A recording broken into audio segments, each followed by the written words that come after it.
All right, we're going to be teaching tight turns today. When I mean tight turns, I mean not punching, not skidding through the turns, but using your inside and outside edges. What we see quite often are our players come out here and they've learned punch turns, and then they quite often don't know how to stay on their edges after that.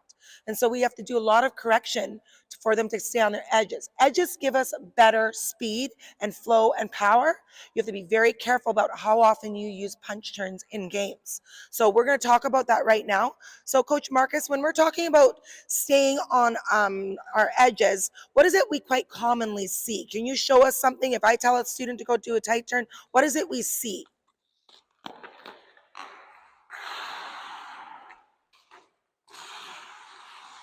Right. Okay, so you can clearly see that the front foot is skidding. He's losing speed. He doesn't have good control. So when would we be using a punch turn in a game, Coach Marcus? What's a good time to use a punch turn? For like evasive maneuvers, like if you're going down the wall and you got to quickly cut back, you got very little room, but again, you're not holding it as much as what you kind of saw here. Yeah. So it's very quickly a change of direction if somebody's on you. Now we're going to be demonstrating what a proper tight turn looks like, and that is staying on your edges. And what we do a lot of is we slow them down and we get our players on their outside and inside edges as they do their tight turn. I always want their stick leading and in front, just like they'd be carrying a puck. Keep working at it, and then we do a lot of our drills at top speed and over speed.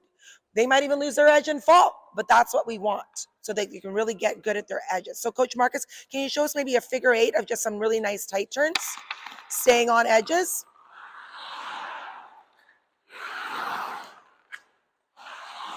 And you'll notice that Coach Marcus is extending that back leg, and he's actually getting speed as he goes into it because there's an actual push in it as you go into a tight turn. If your feet are close together and your back leg's bent, there's no push. But if you come in and extend that back leg, there's going to be a push into your tight turn. Now Coach Marcus is going to show us a nice punch turn.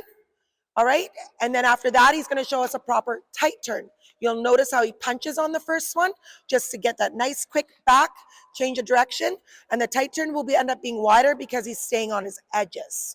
There's a time and a place for both in a game, but I would say most of the time it should be tight turns, not punch turns.